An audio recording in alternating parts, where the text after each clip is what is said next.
নমস্কার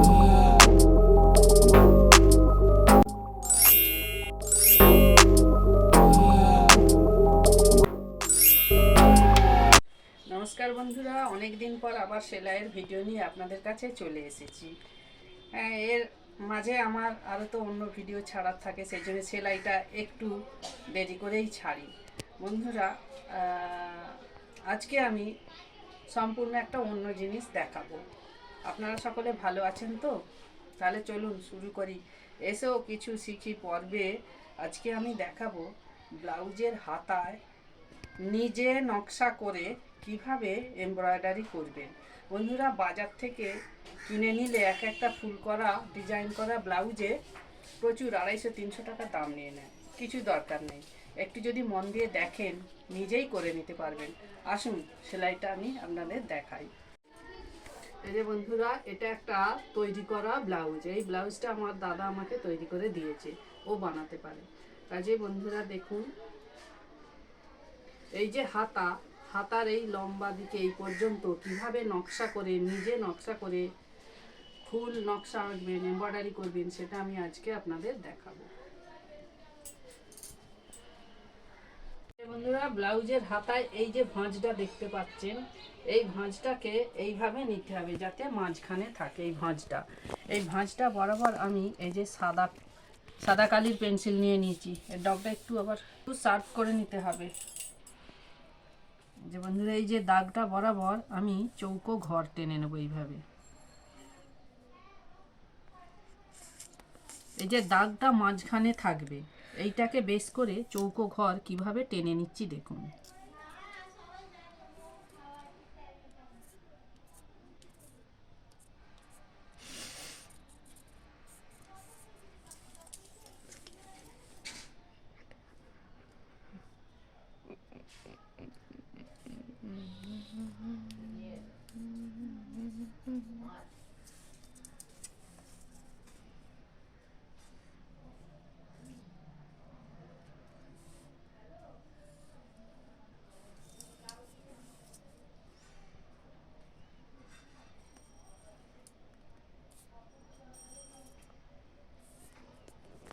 যে বন্ধুরা দেখতে পেয়েছেন, এই যে একটা ঘর হয়েছে, আর এর নিচে আরেকটা হবে। আরেকটা এরকম বর্গক্ষেত্র আঁকলেই নিচেটা কভার হয়ে যাবে, নিচের দিকটা ঠিক থেকে এই দিকে টেনে দেব।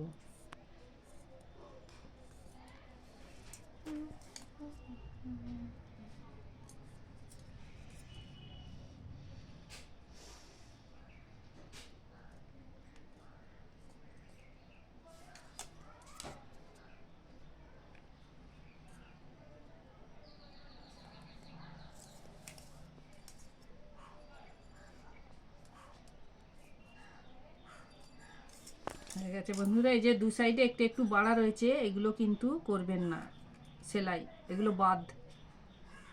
দেখেছেন বন্ধুরা কিভাবে দুটো চৌকো ঘর আমি এই সাদা পেন্সিল আর স্কেলের সাহায্যে টেনে নিয়েছি। এখন আরেকটাও টেনে নেব, ভেতর দিয়ে আরেকটাও হবে।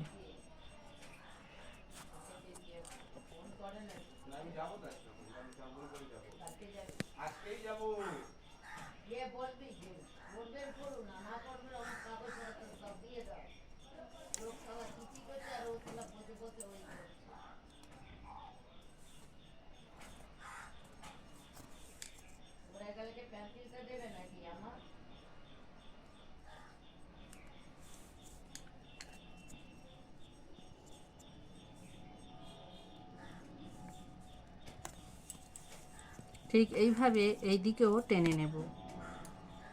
এইভাবে দুটো দাগ দিয়ে নিতে হবে, তা নাহলে উল্টো পাল্টা হয়ে যাচ্ছে।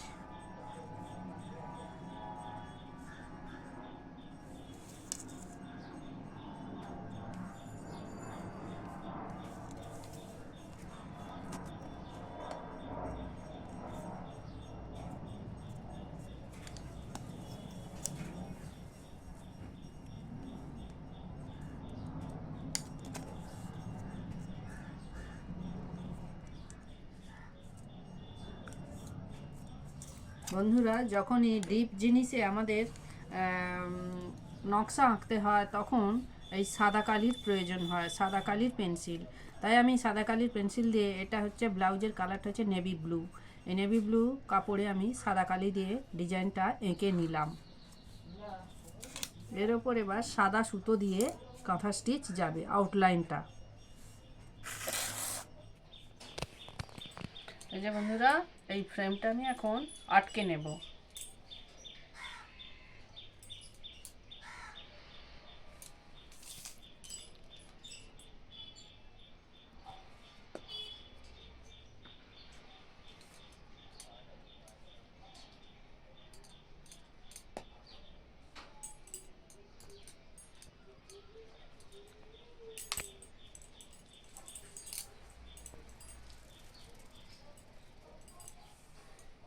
বন্ধুরা, এমব্রয়ডারি কাজের জন্য সরু ছোট ছুঁচের দরকার হয়, তাই আমি সরু ছুঁচ নিয়েছি ছোট।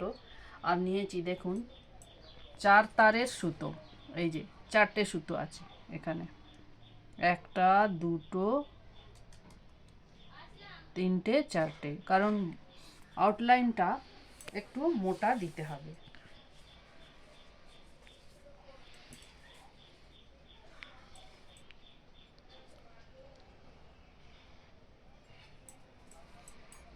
বন্ধুরা, কিভাবে আমি গিট না দিয়ে সুতোটা পরাচ্ছি, মানে বড় গিট হবে না। এমব্রয়ডারি কাজে গিট খুব একটা ভালো দেখায় না, তাই দেয়া হয় না।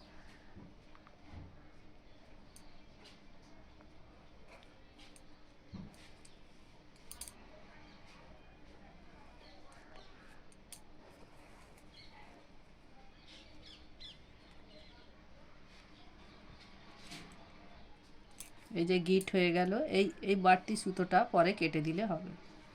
এখন আমি এই ড্রয়িং অনুযায়ী কাঁথা স্টিচ করে যাব।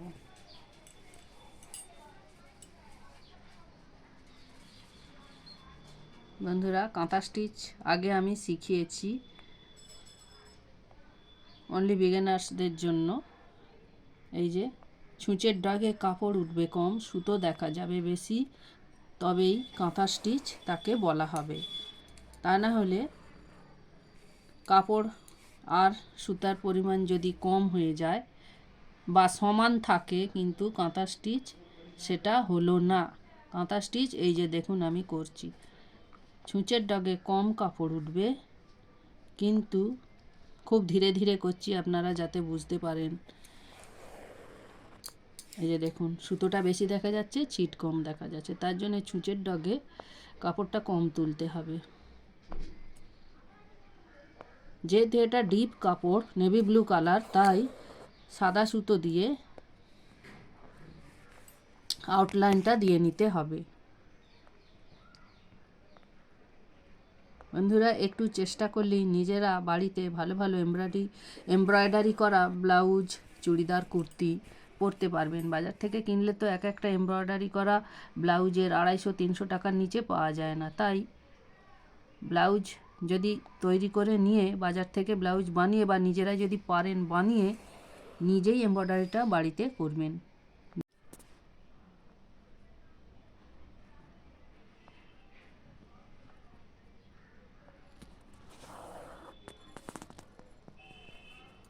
যে বন্ধুরা দেখুন, প্রত্যেকটা সুতোর ফোঁড় কিন্তু সমান হয়েছে। কাঁথা স্টিচের এইটাই বৈশিষ্ট্য, ফোঁড়গুলো সমান যদি না হয়, ছোট বড় হয়ে যায়, তাহলে কিন্তু কাঁথা স্টিচের বৈশিষ্ট্যটা হারিয়ে যাবে।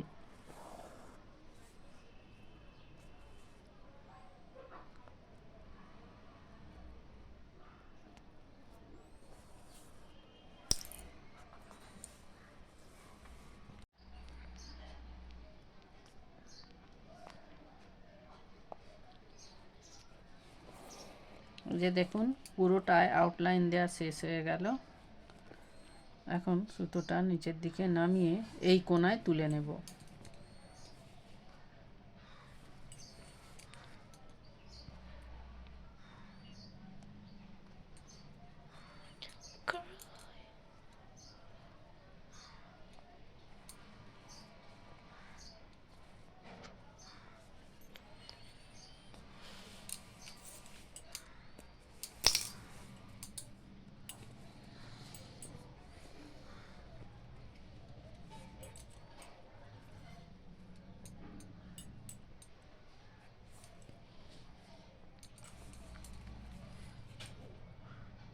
ভেতরের বর্ডারটা এখন দিয়ে দেব।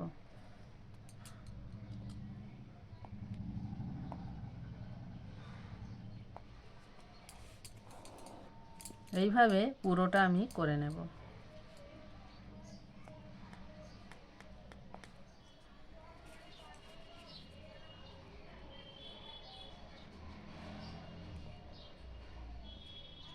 এইভাবে ছোট ছোট টেম্পল এঁকে নেব। এই পেন্সিল তো একটুতেই ভোঁতা হয়ে যায়, দেখা যাচ্ছে আশা করি।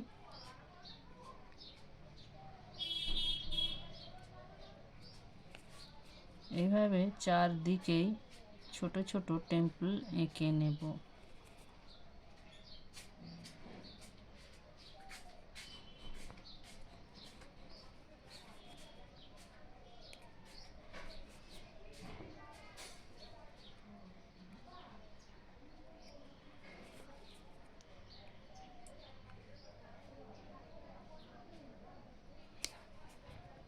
যে বন্ধুরা, চারদিকে যে ছোট ছোট টেম্পলটা এঁকে নিলাম, এটাকেও আমি কাঁথা স্টিচ দিয়ে বর্ডার লাইন দিয়ে নেব। পরে ওইগুলো ভর্তি হবে।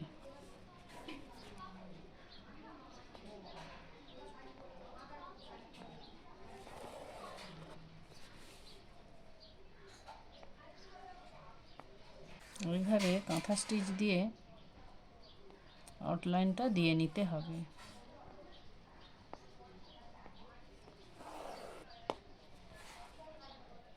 এই যে বন্ধুরা, এখন আমি এই টেম্পলগুলো কাশ্মীর স্টিচ দিয়ে ভরাট করব। সেই জন্য 2 তারের কমলা রঙের সুতো নিয়েছি। এই যে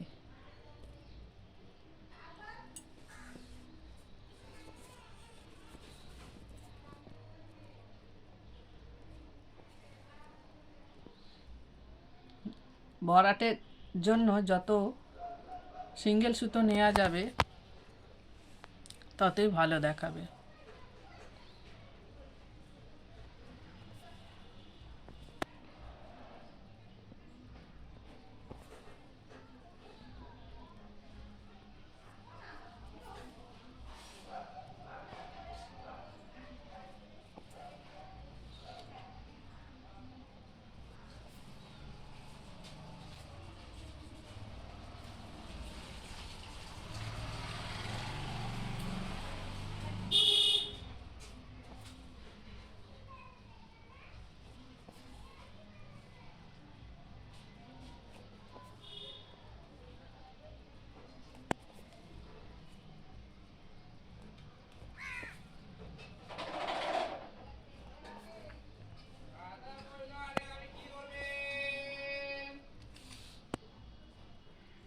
যে বন্ধুরা, এইভাবে এখন আমি 2 তারের সবুজ সুতো নিয়ে নিয়েছি, হালকা সবুজ।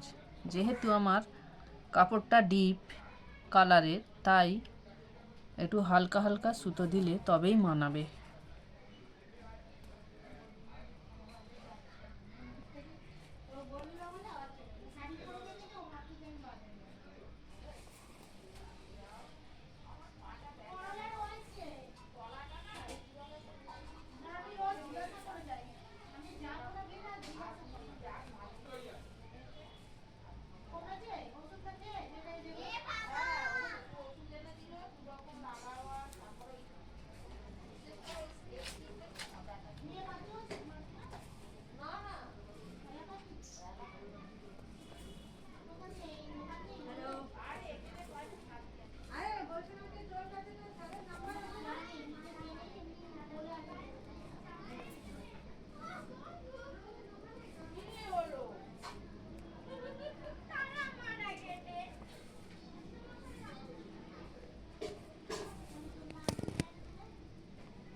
এইভাবে কালার মিলে মিলে 3টে কালার আমি ব্যবহার করব। এরপরে দেব হলুদ রং, এটা কমলা রং, এটা হালকা সবুজ, এরপরে দেব হলুদ রং। এই 3টে কালার মিলে মিলে পুরোটাই আমি দেব। দেখুন, এইভাবে এই পুরো টেম্পলগুলোকে কালার মিলিয়ে আমি এই 3টে কালার দিয়ে ভরাট করে যাব কাশ্মীর স্টিচ দিয়ে।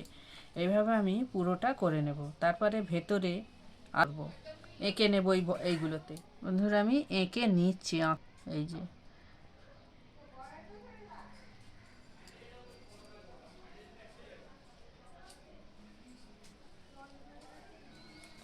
আবঝা দেখাচ্ছে তো।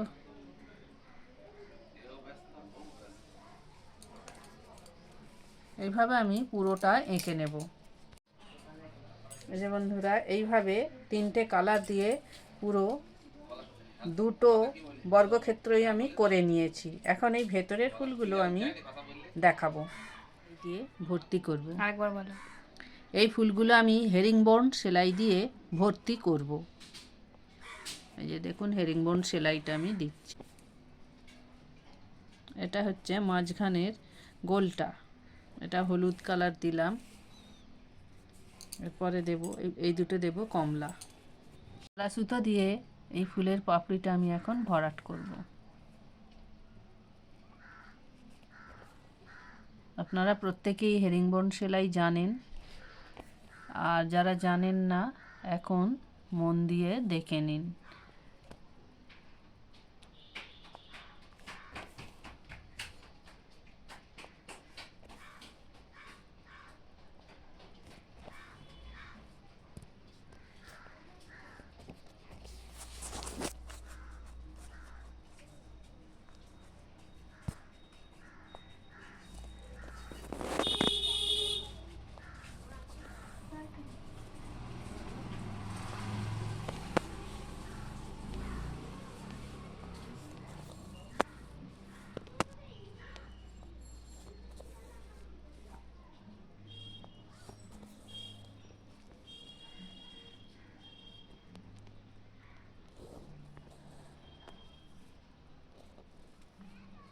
বন্ধুরা, এই সেলাইটা হেরিংবোন নাম কেন হয়েছে একটু বলে দিই।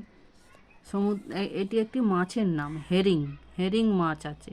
সেই হেরিং মাছটার বোন অর্থাৎ হাড়, কাঁটা ঠিক এইভাবে মাকড়সার জালের মতো ঘন ঘন কাঁটা, প্রচণ্ড কাঁটা ওই মাছে। তা সেই মাছের কাঁটার মতোই সেলাইটা, তাই এর নাম হয়েছে হেরিংবোন।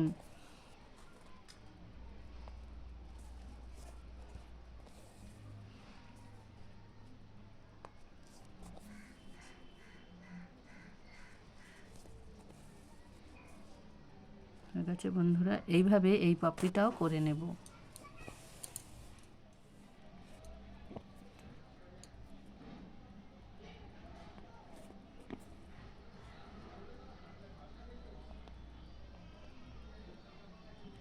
খুব ছোট ছোট টোপ নিতে হবে, তবে ঘন ঘন সেলাইটা হবে। আর যদি বড় বড় টোপ নেওয়া যায়, এই যে দেখুন, তাহলে সেলাইটা ফাঁকা ফাঁকা হবে। যেহেতু ভরাট করব তাই ঘন ঘন টোপ দিতে হবে, ফাঁকা ফাঁকা দিলে হবে না।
হয়ে গেছে বন্ধুরা। এইভাবে দেখুন ফুলটা কত সুন্দর লাগছে।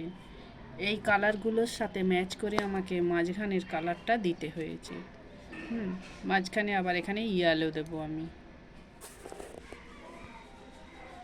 যে বন্ধুরা দেখুন, এই যে এইভাবে ঠিক এই জায়গাটাও হবে। পুরোটা কমপ্লিট করে আপনাদের দেখাচ্ছি। এই যে দেখুন এইটা যেরকম হয়েছে, এইটাও এখন এটা কমপ্লিট করব। কমপ্লিট হয়ে গেলে আপনাদের দেখাচ্ছি। বন্ধুরা, ঘরের ভেতরে তো লাইট জেলে করতে হবে, তাই আমি বাইরে সিঁড়িতে চলে এসেছি। ছাদের সিঁড়িতে বসে বসে করছিলাম। এই যে দেখুন কত সুন্দর লাগছে। এইটা পুরো কমপ্লিট হয়েছে। আর এখানে এই যে এই ধারের এই ফুলগুলো করছি, ঠিক এই যে এই রকমই হবে চারিদিকে।